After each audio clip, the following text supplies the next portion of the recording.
कल के सत्संग में, रात्रि के सत्संग में आप जी ने सुना कि एक बहन जिसका नाम चंद्र प्रभा था, पुण्यात्माओं कल गलती से ये दास चंद्र प्रभा की स्थान पर शशि प्रभा बोल गया। वो चित्त से उतर गई थी उनका नाम जो है बहन बेटी का, क्योंकि उस आत्मा के कई जन्म हो चुके हैं और कभी वो एक जन्म में शशि प्रभा भी रही है। जैसे कबीर परमात्मा ने कभी विष्णु जी की महिमा गाते हुए तो साथ में कृष्ण भी बोल दिया है, क्योंकि कृष्ण भी विष्णु ही था। तो वैसे उस समय जो उसकी शरीर था, परमात्मा के समय जो वार्ता हुई थी, उसका नाम चंद्र प्रभा था। उस बहन ब्राह्मणी का जो विधवा थी, उसकी एक पुत्री थी और वो परमात्मा से उपदेश भी प्राप्त कर चुकी थी। दास आपको बार बार यही समझाने की चेष्टा कर रहा है कि जिस समय परमेश्वर स्वयं आए थे, उस समय अशिक्षित जनता थी, अशिक्षित श्रद्धालु थे और अक्षर ज्ञान प्राप्त केवल एक ही वर्ग किया करता था, जिसे ब्राह्मण कहते थे। यही कारण रहा था कि वो बहन कितनी श्रद्धालु थी, प्रभु को चाहने वाली थी, परंतु उसका जो उद्देश्य था वो बिल्कुल गलत था। उद्देश्य क्या था कि उसने गुरु जी तो बना रखा था कबीर परमेश्वर जी को, उस बहन ने चंद्र प्रभा ने परमेश्वर को, कबीर परमेश्वर जी को गुरु धारण भी कर रखा था और पूजा वही करती थी जो घिसी पिटी, जिनको परमात्मा मना किया करते थे कि पत्थर पूजे हरि मिले तो मैं पूजूं पहाड़, और ताते वो चक्की भली जो पीस खावे संसार। तुम्हारे उस मिट्टी के भगवान थे, पत्थर के भगवान से तो यदि तुम उसके पूजने से परमात्मा प्राप्ति मानते हो तो मैं पहाड़ को पूज दूं जिससे शीघ्र मिले, क्योंकि वो बड़ा पत्थर है। और तुम्हारे उस मिट्टी के भगवान से अच्छी तो वो पत्थर के भगवान से अच्छी तो वो पत्थर के पार्ट युक्त चक्की, जो हाथ से आटा पीसने की चक्की होती थी। कहते वो चक्की अच्छी जिससे कम से कम आटा तो पीस देता वो पत्थर। परमात्मा यही ज्ञान रह कर दिया करते थे कि मंदिर के अंदर प्रभु नहीं है, मंदिर में केवल प्रभु का चित्र है। प्रभु से काम बनेगा, प्रभु से लाभ होगा, चित्र से नहीं। जैसे सेब का चित्र पत्थर का बनाकर रख ले मूर्ति, और बहुत खूबसूरत और बिल्कुल जो कि तो मिलती जुलती होती है, और उस सेब की मूर्ति की ही पूजा करते रहें, उसी को उठाकर रखते रहें, बार बार उसकी जो है ना धूप दीप करते रहें, नहीं। वो सेब की पत्थर की मूर्ति खाने योग्य नहीं है। वह उस सेब ढूंढना पड़ेगा, वो सेब लेना पड़ेगा। सेब प्राप्त कैसे होगा? उसके लिए पहले मजदूरी करनी होगी, मजदूरी करके 2 पैसे जेब में डालने होंगे, रुपए। उन रुपयों के, उस धन के प्रतिफल में हम उस सेब को खा सकेंगे, उसका आनंद ले सकेंगे। ऐसे ही हम परमात्मा के प्राप्ति रूपी सत्य साधना रूपी मजदूरी करेंगे। इस भक्ति के धन से हम परमात्मा को प्राप्त करेंगे, उस मूर्ति की पूजा करने से नहीं। अब वो बहन चंद्र प्रभा कबीर जी को तो एक साधारण संत भक्त मानती थी, संत मानती थी, गुरु जी मानती थी, और जगन्नाथपुरी में रखी उन बिना बगैर पंजे के हाथों वाली मूर्ति को वो भगवान मानती थी। इसी भ्रम को निवारण करने के लिए प्रभु ने ये लीला की, एक तीर से 2 शिकार किए। उधर से वीर सिंह जी भी उनको परमात्मा नहीं मान पा रहे थे, उनको केवल एक संत और गुरु ही मानते थे। परमात्मा कहते हैं कि गुरु मानुष कर जानते ते नर कहिए अंध, होवे दुखी संसार में आ गए यम के फंद। कबीर गुरु गोविंद दोनों खड़े, गुरु गोविंद दोनों खड़े, किसके लागू पाए, बलिहारी गुरु अपना जिन गोविंद दियो मिलाए।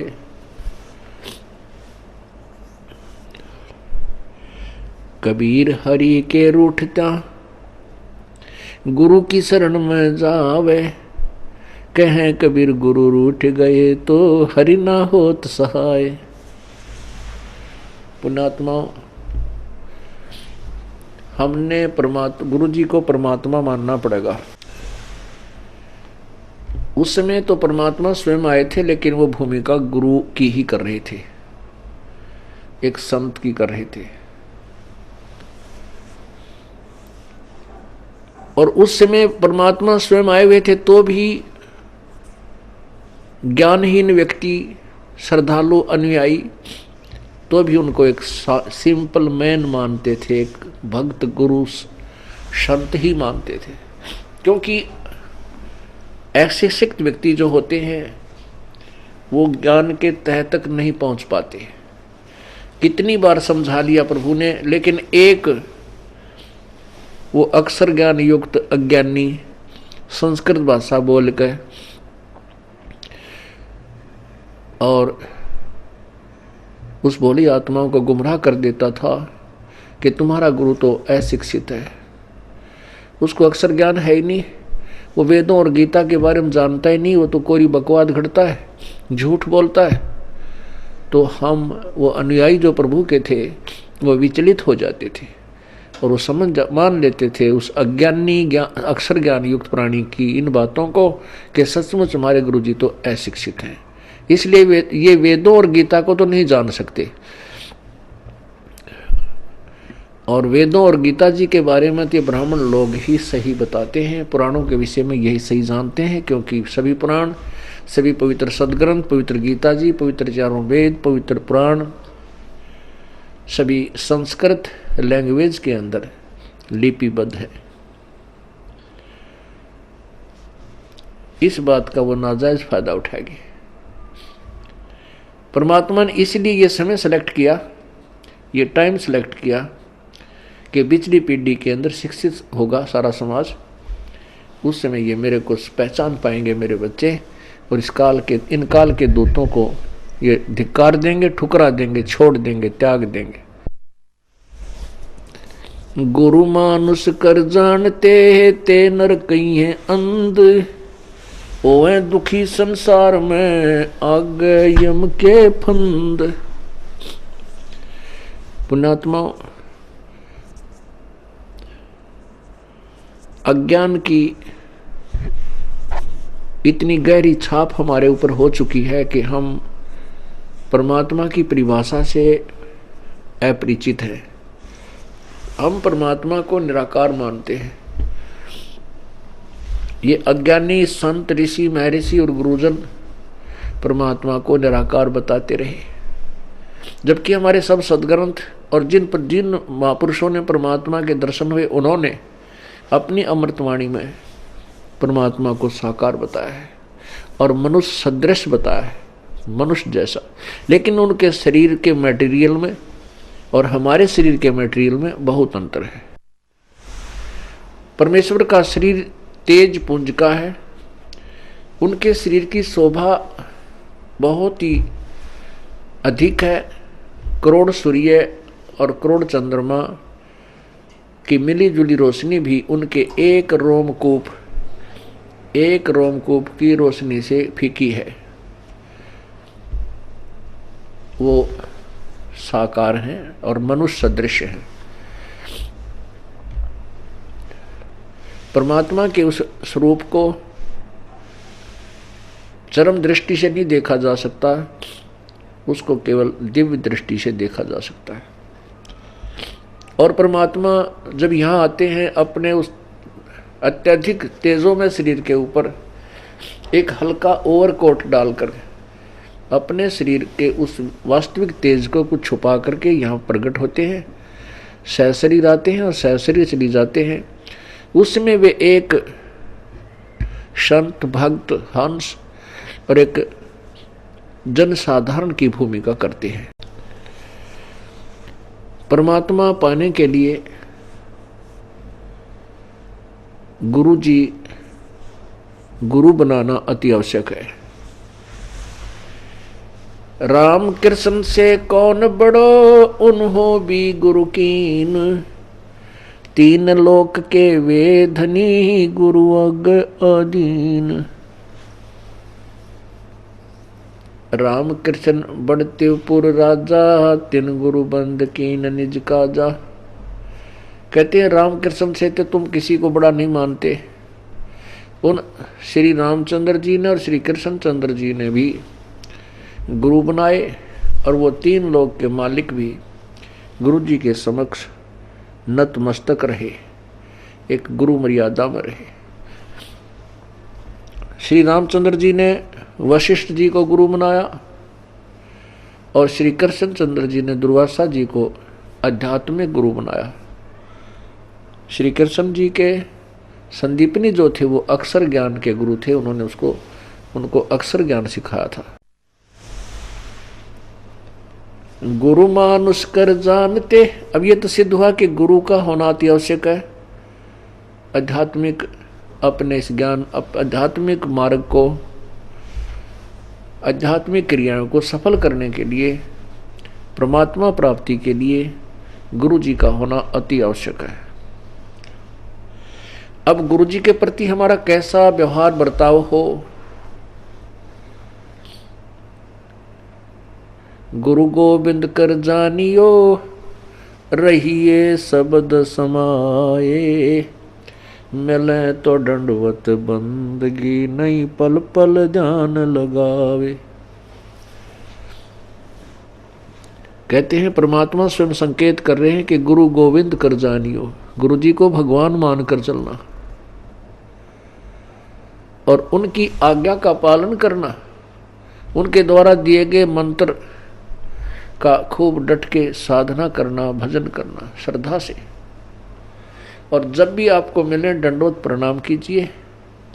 यदि आपसे दूर हैं तो पल पल उन्हीं का ध्यान कीजिए।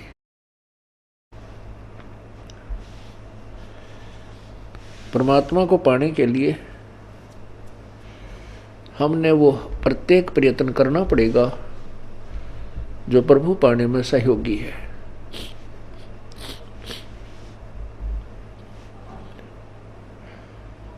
जैसे ये दास है, उसमें तो परमात्मा स्वयं आए थे, अब ये दास बेच दिया अपना। ये दास भगवान नहीं है, लेकिन परमात्मा के नियम अनुसार आप जी ने इस दास को भगवान के तुल्य मानना होगा। आपने परमात्मा मानना होगा। फॉर एग्जाम्पल, जैसे एक मैथमेटिक्स का, गणित का एक प्रश्न होता है ऋण का, उसके अंदर मूलधन ज्ञात करना होता है। मूलधन ज्ञात करना होता है, उसमें सपोज करना होता है, उसमें मानना होता है, मान लीजिए मूलधन 100 रुपये। वो जो मूलधन हमने ज्ञात करना होता है वो तो लाखों और करोड़ों में होता है, लेकिन 100 रुपये मूलधन मानकर फिर दर निकाली जाती है। उस दर को मल्टीप्लाई करके फिर वो वास्तविक मूलधन निकाला जाता है।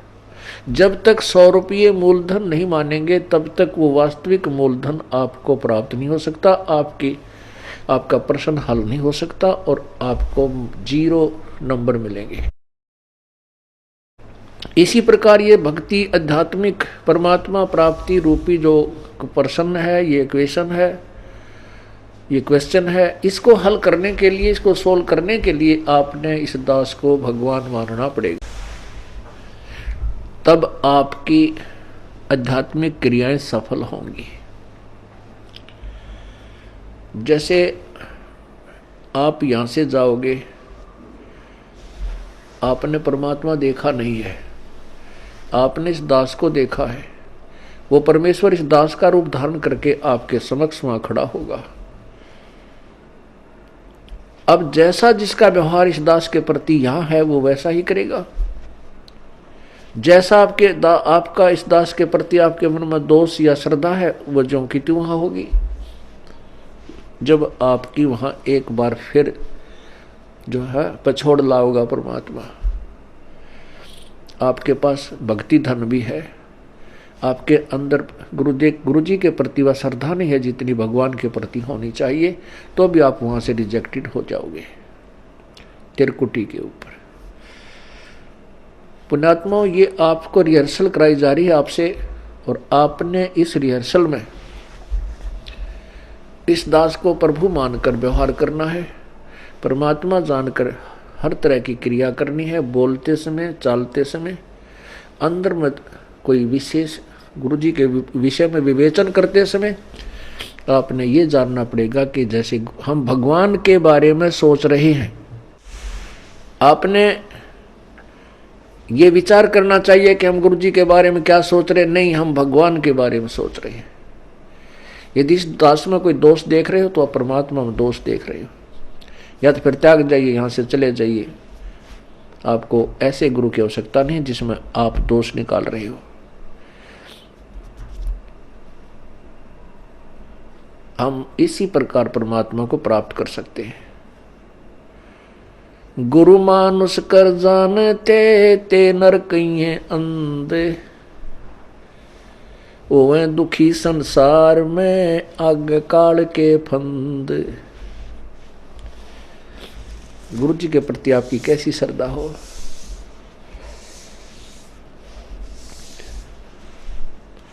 जैसे वो बहन चंद्र प्रभा परमात्मा गुरु जी को भी गुरु भी धारण कर रखा था, और जगन्नाथ जो पुरी वाला भगवान है, जो मिट्टी का माधो, उसको भगवान मान रही, और वो वास्तविक परमात्मा उनके पास रहे, उनसे बात करे, उनको ज्ञान समझा, उसको सुख दे, वो भगवान नहीं। फिर भी श्रद्धा वही थी उस नालायक की। तब परमात्मा ने उसके उस भ्रम को निवारण करने के लिए एक तीर में दो शिकार किए थे। उधर से वीर सिंह बघेल, काशी नरेश भी उनको केवल एक सिंपल मैन और एक संत मान रहे थे। जब वही धोती जो वो बहन चंद्र प्रभा वहां लेकर गई थी जगन्नाथ के मंदिर में, और जगन्नाथ के मंदिर में चढ़ा दी थी श्रद्धा से, और वहां से उठकर वह बाहर परिसर में आकर गिरी थी, आंगन में गिरी, और आकाशवाणी हुई थी कि जगन्नाथ तो बनारस में बैठा है, वो कबीर नाम जुलाहा कबीर रूप में वहां विराजमान है, और तू नालायक यहां आ गई। ये धोती उसने आपसे मंगाई थी, आपसे आपने वहां से डानी थी। तब चंद्र प्रभा की आंखें खुली को हुई, ये तो भगवान थे। जब चंद्र प्रभा और सैनिकों ने आकर के दृढ़ विश्वास दिलाया तो वीर सिंह बघेल के मन में भी यह बात सेट होगी, कोई ये तो परमात्मा है। जब उनके हृदय में ये बात समाई कि तो प्रभु हैं, तब उनको पुनरुपदेश दिया प्रभु ने। वीर सिंह से कहा कि नाम ले दोबारा, कित का सार नाम के चक्कर में पड़ रहा है। पहले अपने हृदय ने साफ कर और फिर डट कर भजन करो, ताकि तुम परमात्मा पाने योग्य हो सको।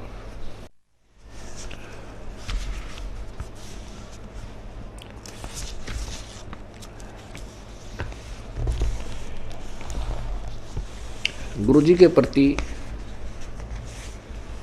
गुरु की महिमा आप प्रतिदिन पढ़ते हो नित्य नियम में, लेकिन आप पढ़ते हो उसके ऊपर विवेचन नहीं करते। आप प्रतिदिन क्या सुनते और पढ़ते हो। कबीर दंडवत गोविंद गुरु बंधु अविजन सोए, पहले बहे प्रणाम तेन नमो जो आगे होए। कबीर दंडवत गोविंद गुरु, गोविंद गुरु माने गुरु भगवान को नमस्कार करूं। दंडवत गोविंद गुरु गुरु भगवान, गोविंद माने भगवान, गुरु मीन गुरु, गुरु भगवान को दंडवत प्रणाम करूं और बंदू अविजन सोए, पहले भय प्रणाम ते नमो जो आगे होए। ऐसे महापुरुष गुरुदेव के तुल आगे और पीछे जो भी आए हैं उन संतों को नमस्कार है। गुरु को कीजय दंडवतम, कोटि कोटि प्रणाम, कीट न जाने भृंग को यूं गुरु कर ले आप समान।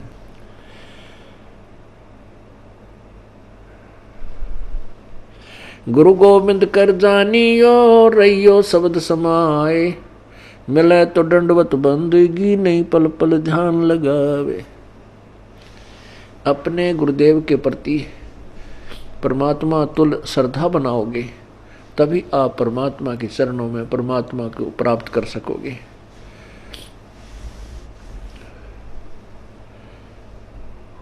गुरुदेव में कैसे आपकी श्रद्धा बनी वह बताया है कि सामने आए तो दंडवत प्रणाम हो,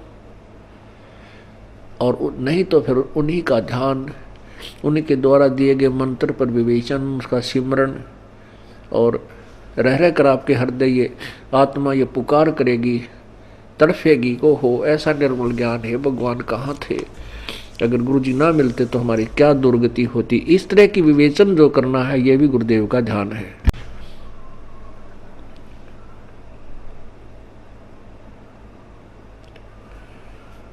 अब क्या विचार करना हमने, सतगुरु के उपदेश का लाया एक विचार, जय सतगुरु मिलते नहीं जाते नरक द्वार। सतगुरु का अर्थ होता है तत्वदर्शी संत, यथार्थ ज्ञान प्रकाशक। जो सच्चा ज्ञान देने वाला है वो सतगुरु होता है। सतगुरु के उपदेश का लाया एक विचार, जय सतगुरु मिलते नहीं जाते नरक द्वार।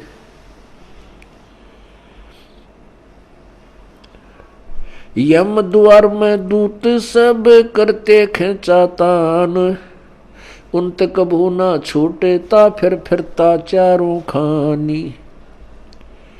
कबीर चार खानी में भरमता, कभो न लगता पार, सो फेरा सब मिट गया मेरे सतगुरु के उपकार। होय होय, इतनी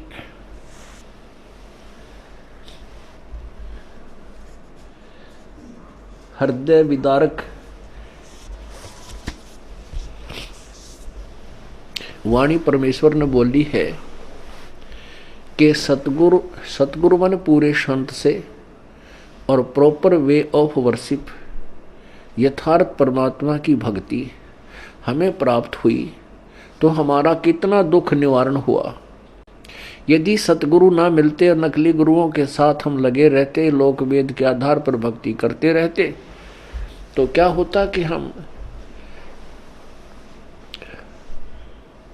नरक में डाले जाते। वहां पर यम के दूत हमें खूब सताते। कैसे सताते हैं यम के दूत? जैसे किसी को कोड लगा हुआ हो और उसको फिर ये किसी के जख्म हो गए हों, फुंसी हो जाए, उनमें मवाद हो, ये मक्खियां कितना परेशान किया करती हैं। ऐसे यम के दूत नरक के अंदर इन प्राणियों को परेशान करते हैं। इनके शरीर पर ऐसा उस पाप के कारण ऐसी व्यवस्था बन जाती है सूक्ष्म शरीर पर, और जिसमें यहाँ से लेकर के यम के दूत चलते हैं भक्तिहीन प्राणी को, और जो भक्ति कर रहा है लेकिन शास्त्र विरुद्ध कर रहा है उस प्राणी को, तो वहाँ नरक में डालने के लिए झुंड के झुंड को, पूरे समुदाय को लठ मार मार कर ले जाए।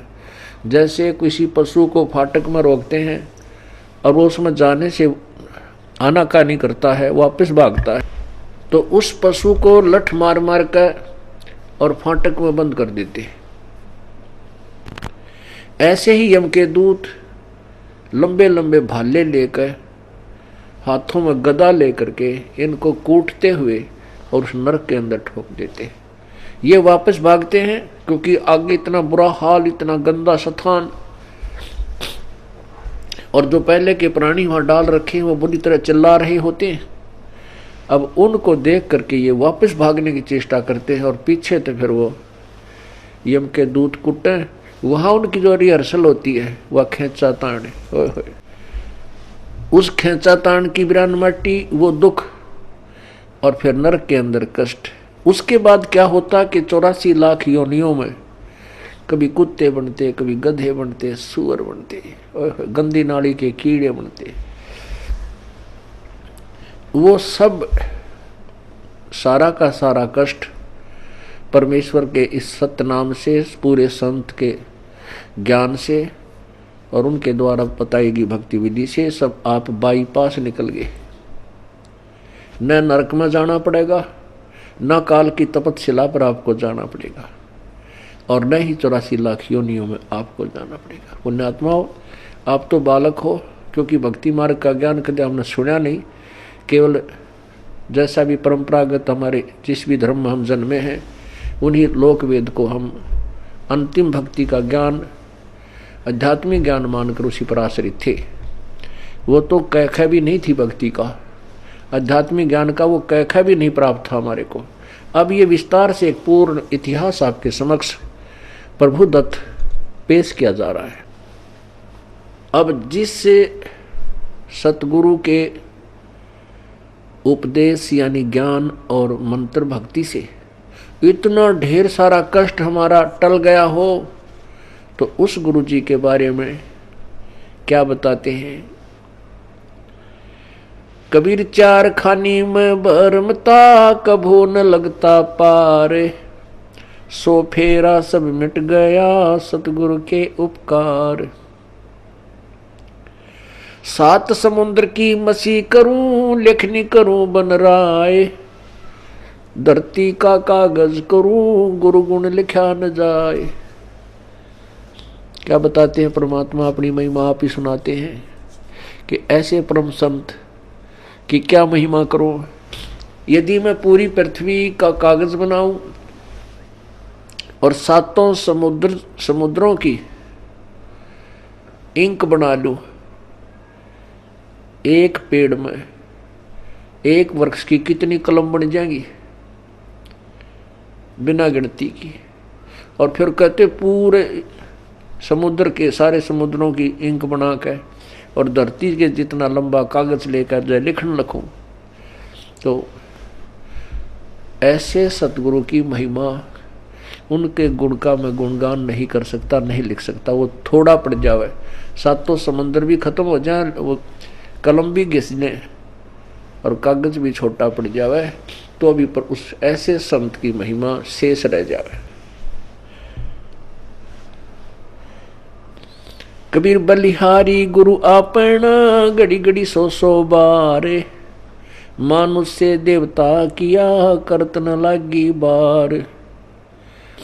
कबीर गुरु को मानुष जो गेणे, और चरणामृत को पान, ते नर नरक में जावेंगे जन्म जन्म होवे समान।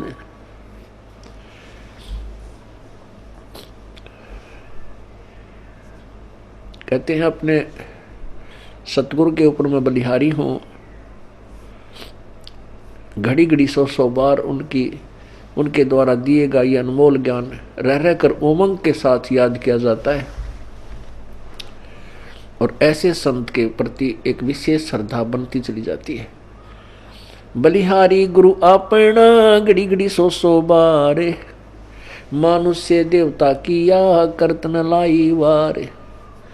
हम मनुष्य का शरीर अवश्य रखते थे, लेकिन कर्म मनुष्य के हमारे नहीं थे। मनुष्य के कर्म अब प्रारंभ हुए हैं, बुराइयों से दूर होना और परमात्मा का यथार्थ भक्ति मार्ग ग्रहण करना।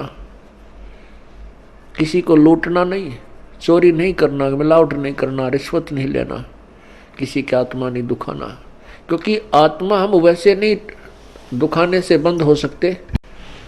हम मिलावट करने से या रिश्वत लेना वैसे नहीं छोड़ सकते जब तक हमें इसके होने वाले दुष्प्रभाव का ज्ञान ना हो। जैसे विष से हम क्यों डरते हैं? क्योंकि उससे होने वाले दुष्प्रभाव से हम पूर्ण परिचित हैं। और नादान बालक उसी बोतल में जिसमें विष रखा हो मुंह का लगा कर पी ले और जान मृत्यु को प्राप्त हो जाए, जान से हाथ धो बैठे।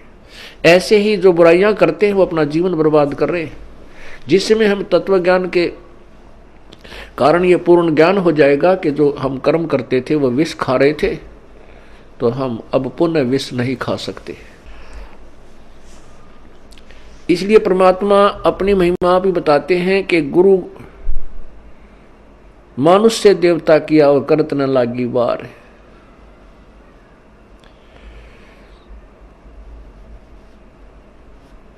कबीर गुरु को मानुष जो गिरण और चरणामृत को पान, ते नर नरक में जावेंगे जन्म जन्म हमें समान। गुरु मानुष कर जानते ते नर कहिए अंध, ओवे दुखी संसार में आगे यम के फंद।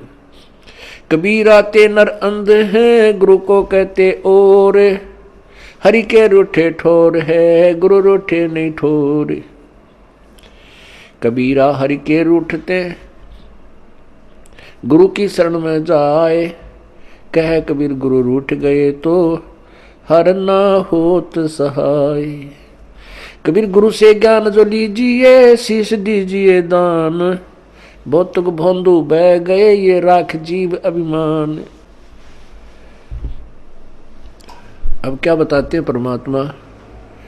आप ही आकर के अपने पाने की विधि को और गुरु मर्यादा को वो स्वयं बता रहे हैं। ये परमेश्वर कबीर जी का आदेश है और उसी को हम पाने के लिए चले हैं। उनके आज्ञा का हम उल्लंघन करेंगे, उनके वचनों का उल्लंघन करेंगे तो हम प्रभु प्राप्ति नहीं कर सकते। फिर फायदा क्या इस परमात्मा के मार्ग पर लगने का? और ये इतना आसान मार्ग है कि गरीब से गरीब और साहूकार से साहूकार, रंक से रंक और राजा से राजा, कितना ही महाराजा भी क्यों ना हो वो भी प्रभु प्राप्ति कर सकता है। लेकिन उसने अपनी क्रियाओं में परिवर्तन करना होगा और प्रत्येक कदम परमेश्वर के निर्देश अनुसार ही रखना होगा, तब हम परमात्मा पा सकेंगे। अब क्या बताया है कि गुरु गोविंद दोनों खड़े हैं किसके लागू पाए। बलिहारी गुरु आपना जिन गोविंद दियो मिलाए।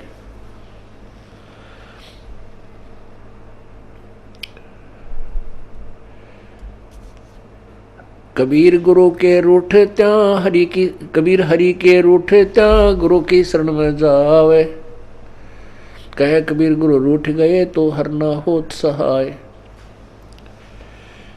परमात्मा स्वयं ही बता रहे हैं कि एक तरफ गुरु जी खड़े हैं और दूसरे साथ में परमात्मा खड़े हैं, तो किसके हम चरण छुएं, किसका विशेष आदर करें, किसकी चाह प्रथम करें? आप ही उत्तर दे रहे हैं कि बलिहारी गुरु आपना जिन गोविंद दियो मिलाए। अब इस उदाहरण को आपको समझाया जाएगा कि जैसे एक मटके में गड्ढे में जल है, वो तो समझो भगवान है। एक तरफ हैंडपंप खड़ा है वर्किंग पोजीशन में, चालू हालत में। एक तरफ तो हैंडपंप यानी नल है, एक तरफ एक मटके में घड़े में जल है। तो उस मटके के जल को तो भगवान समझो और नलके को गुरु जी समझो। तो इन दोनों में से कहते मैं किसके चरण छूं अर्थात किसको महत्व दूं?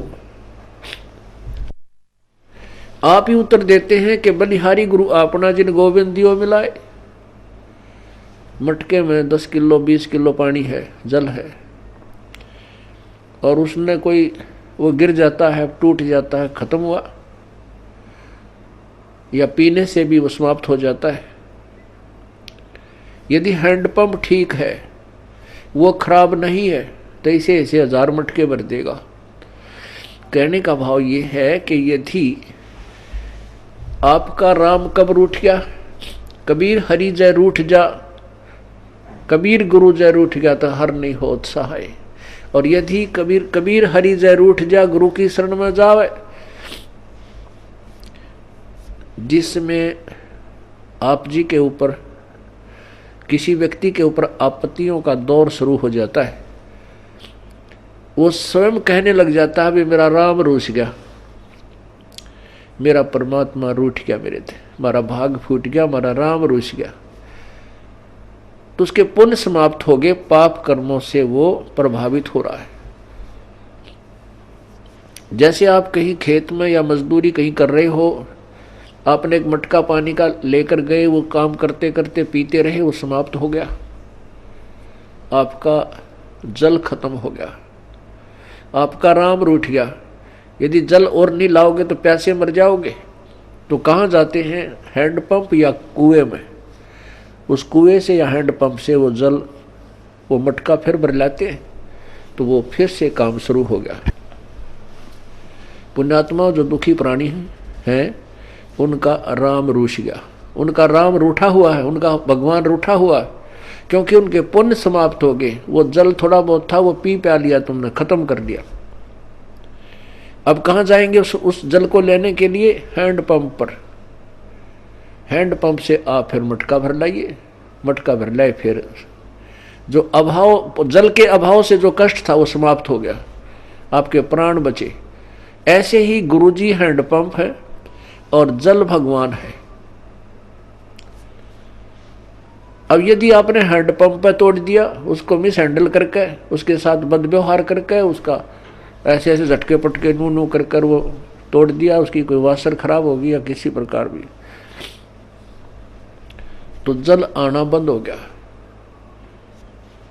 तो फिर वो जल जितना आपके पास आपके पुण्य है वो चलेंगे, तब तक चलेंगे, उसके बाद फिर आपको फिर दुख शुरू हो जाएगा, अर्थात वो जल फिर प्राप्त करना होगा आपका। यदि आपने कहते हैं आपका गुरु रूठ गया, आपका हैंडपंप खराब हो गया, तो जल नहीं, हर नहीं करे सहाय, हर नहीं होत सहाय। वो जल तो रहा नहीं, क्योंकि हैंडपंप उसका स्रोत था।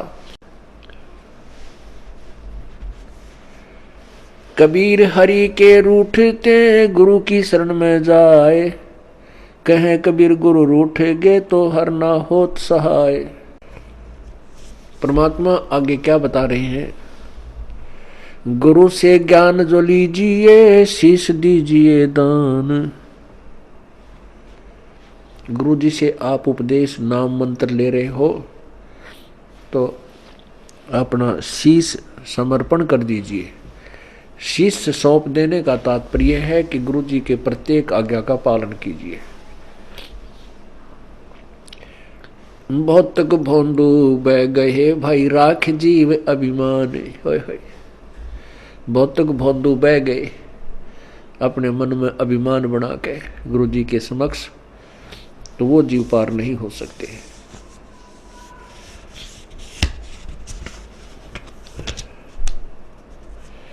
तन मन दिया तो भला किया, सिर का जासी भारे, जो कबहू के मैं दिया भाई बहुत सहे सिर मारे।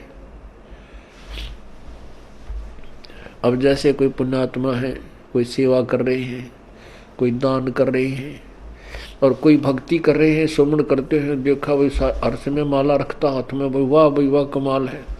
पुण्यात्मा, ये वाह शब्द है ना, ये केवल परमात्मा के लिए ही हो सकता है, जीव के लिए नहीं होना चाहिए।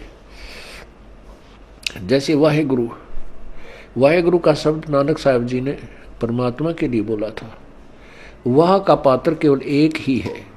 यदि हम दूसरे की वाह करते हैं और उसको में वाह समा रही है, उसको वाह से वो फूलने लग गया है, उसका विनाश होना प्रारंभ हो चुका है उस श्रद्धालु का। यदि कोई दान करता है और उस दान का उसी को फल मिल रहा है, और दूसरे उसकी दान किए हुए दान को से उसी की प्रशंसा करते हैं, तो ज्ञानहीन प्राणी होता है, उस प्रशंसा का पात्र बनकर वो अभिमान करने लग जाता है। बट नेचुरल है, जिसको ज्ञान नहीं है अवश्य होगा। कोई सेवा अच्छी करता है, शारीरिक सेवा करता है, दूसरे ने कहा वाह भाई यू या बहन या भाई, ये तो भाई दिन रात इसने सेवा में अपना शरीर गाल रखे है, तो कुछ दिनों में उसके अंदर भी यह बीमारी होएगी और वो उसके नाश का कारण बनता है। कोई सेवा करता है तो अपने लिए कर रहा है, हम उसकी प्रशंसा करते हैं, उसके तरफ आकर्षित होते हैं, तो महाराज जैसा बुद्धू नहीं, वो भक्त नहीं है, उसको ज्ञान नहीं है। कहते हैं गुरु को तजय भजय जो आना, तापसुआ को फोकट ज्ञाना। क्योंकि हम जिसकी प्रशंसा कर रहे हैं हम उसके ऊपर आसक्त हैं, बाई हुक एंड क्रुक, तो हम परमात्मा से हटकर उसकी तरफ आकर्षित हुए हैं, तो यह भी कमजोरी है। परमात्मा के पाने में हमने सारी कमजोरी मिटानी होगी। एक बूढ़ा आदमी डॉक्टर जी के पास गया और बूढ़ा बुजुर्ग कति अस्थि पिंजर शेष था, पतल आड़ दिखे, नारी नारी अस्थि दिखे। अब डॉक्टर जी ने देख लिया भाई ये तो बीमारी क्या है कि कमजोर आदमी है, कति शारीरिक वीकनेस घनी है इसमें। तो बूढ़े आदमी ने, उस वृद्ध ने कहा डॉक्टर जी मैं कुछ देर चलता हूं ना मेरा दम फूलने लग जाता है, सांस चढ़ जाए। डॉक्टर बोला भाई महाराज बुजुर्ग कमजोरी है आपको, आपका शरीर कमजोर हो गया। फिर कहता है गुरु डॉक्टर जी मैं खड़ा होता हूँ चक्कर आवे हैं। डॉक्टर बोला बूढ़ा कमजोरी है। फिर बोला जी पिंडी बढ़के हैं, यानी पिंडलियों में दर्द हो जाता है। डॉक्टर बोला कमजोरी है। अब बूढ़े को गुस्सा आ गया,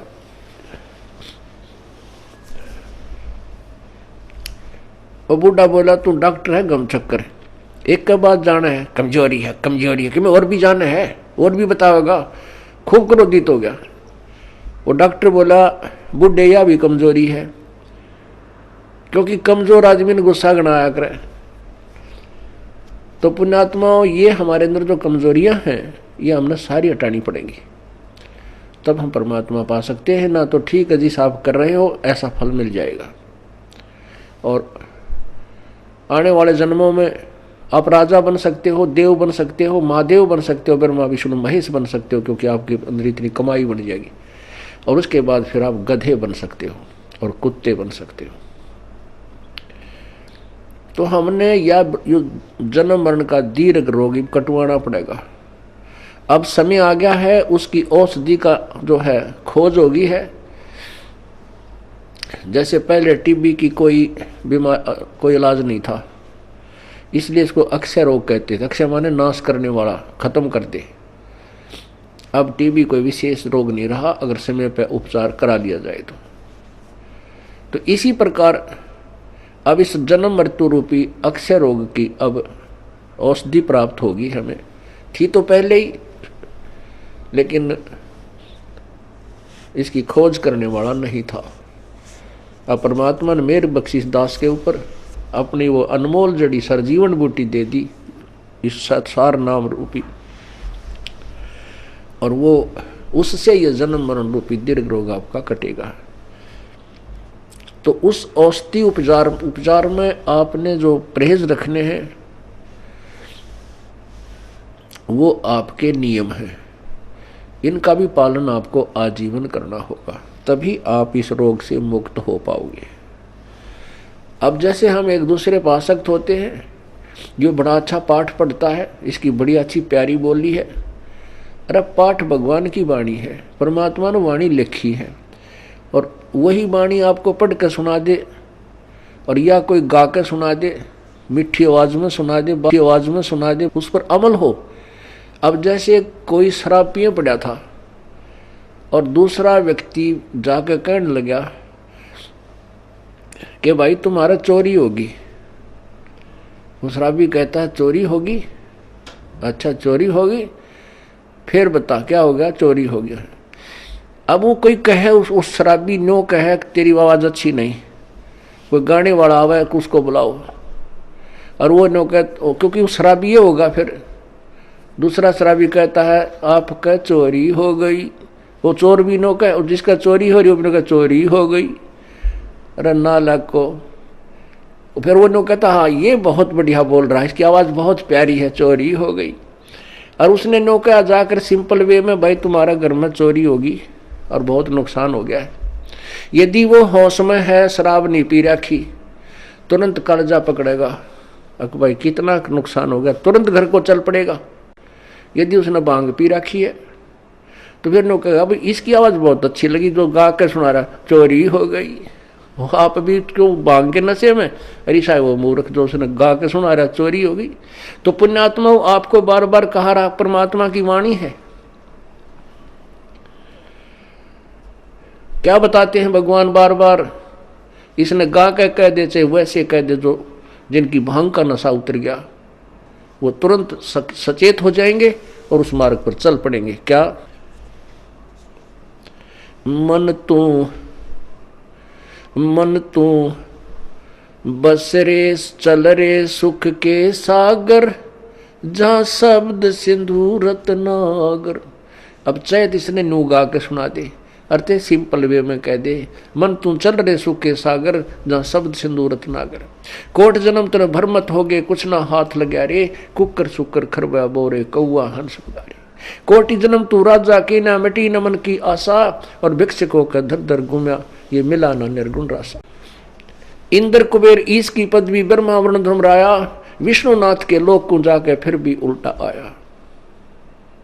असंग जन्म तन मरत्या हो गए, जीवित क्यों नाम रह रे, द्वादश मद मैल मठ बोरे बोर ना दे धरे रे। दोजक भस्त सभी ते देखे, राजपाट के रसिया, और तीन लोक से तरपत नाई, ये मन भोगी खसिया। सतगुरु मिले तो इच्छा मेटे, पद मिल पदे समाना, चल हंसा उस लोक पठाऊं जो आद अमर स्थाना।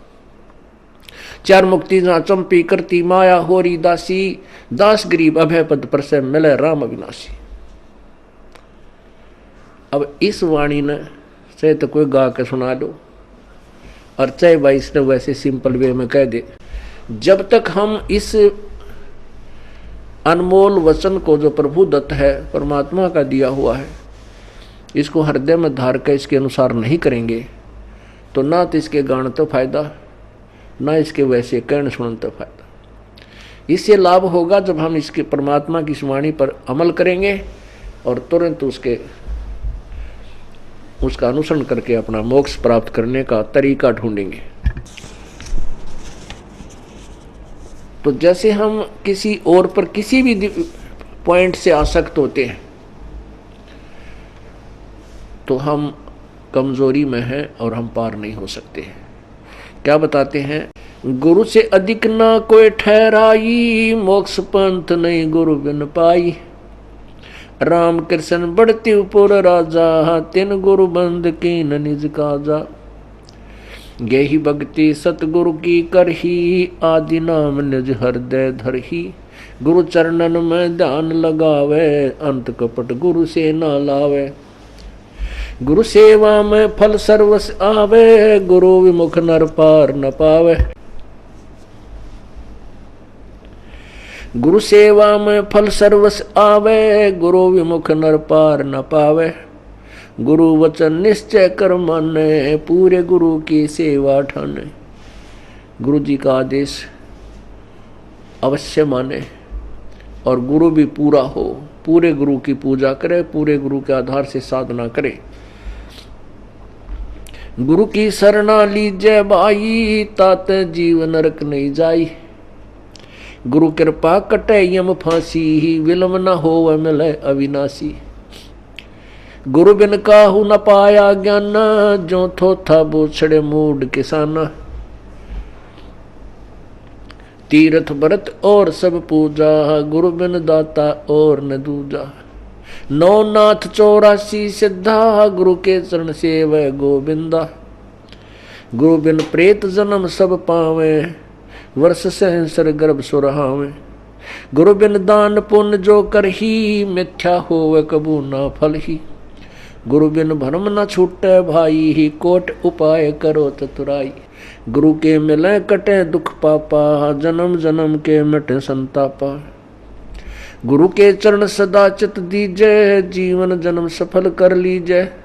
गुरु भगता मम आत्म होई, वाके हृदय रहूं समोई। अब भगवान क्या बताते हैं दूसरा तरीका, कि जो गुरु का भक्त है, मेरे उस संत का भक्त है, अनुयायी है, श्रद्धालु है, सच्चे दिल से साधना कर रहा है, प्रत्येक आज्ञा का पालन करता है, तो कहते हैं उस मेरे वाले मेरे भेजे गए हंस संत के का जो भक्त है वो मेरी आत्मा है, वो मेरा सच्चा यानी प्यारी आत्मा है, और उसके हृदय में मैं समाया रहता हूँ। आप जी के हृदय में जब तक परमात्मा है, कब तक है? जब तक आप इस दास को भगवान की दृष्टि में देखते हो, तब तक आपके हृदय में प्रभु है। और जब आपके मन में कोई दोष उत्पन्न होने लग जाता है तो काल प्रवेश कर जाता है, प्रभु हट जाता है। क्या कहते हैं भगवान? गुरु भक्ता मम आत्म होई, वाके हृदय रहूं समोई। गुरु का भक्त मेरी आत्मा हो है, और उसके हृदय में मैं समाया रहता हूँ, अर्थात मेरी ही उपस्थिति बनी रहती है। और जब तक भगवान की उपस्थिति है तो आपकी श्रद्धा भगवान गुरुदेव के प्रति और भक्ति के प्रति एक पूरी निष्ठा बनी रहती है। जो ही आपके हृदय में कोई दोष आता है प्रभु गुरु जी के प्रति, चाहे किसी प्रकार से, चाहे प्रत्यक्ष या अप्रत्यक्ष, परमात्मा आपसे दूर हो जाता है। ऑटोमेटिक सिस्टम है। तो उसमें आपके विचारों में परिवर्तन, ये दास पहले आपको आज जो पुण्यात्मा, जब तक आपके हृदय में परमात्मा समाये हैं तब तक ये दास आपको क्या दिखता है ये तो आपको मालूम है, दास नहीं कहना चाहता। और जब आपके हृदय में काल समा जाएगा ये दास आपको दुष्ट दिखाई देगा। दास वही है, पहले भी वही था और बाद में भी वही है, और आगे भी ऐसा ही रहेगा। आपने अपना ही शीशा, जैसे हम दर्पण में मुंह देखते हैं, फेस देखते हैं शीशे में, अगर वो शीशा खराब है तीसरा बूंदा मुंह दिखाओगा, बांगा बांगा। कई बार ना कोई कार खड़ी हो और उसके पास से निकला तो अपना शरीर उस कार के शीशे में नो दिखा रहा, इतना बड़ा पेट सार ठगना है नो, ईसा बूंदा देखने भी जी ना करे। तो ऐसे ही जैसे कोई शीशा खराब है उसमें मुंह देखे सा बूंदा दिखे, कोई मोटा मोटा कति मर रहा टेढ़ा मेढ़ा, और बढ़िया दर्पण है तो जो का तू दिखाता है। तो पुण्यात्मा, जब तक आपका अंतःकरण हृदय रूपी मिरर बिल्कुल स्वच्छ है, साफ है, तो ये दास आपको कति भगवान दिखाई देगा। जब आपका अंतःकरण किसी दुष्ट ने या आपके अभिमान ने बर्बाद कर दिया तो ये दास आपको बूंदा दिखेगा। जैसे आपका फेस जैसा है वो तो आपका स्पष्ट दर्पण ही दिखा सकता है, यदि दर्पण ही खराब है तो आपके ही चेहरे में कितने दोष दिखा देगा।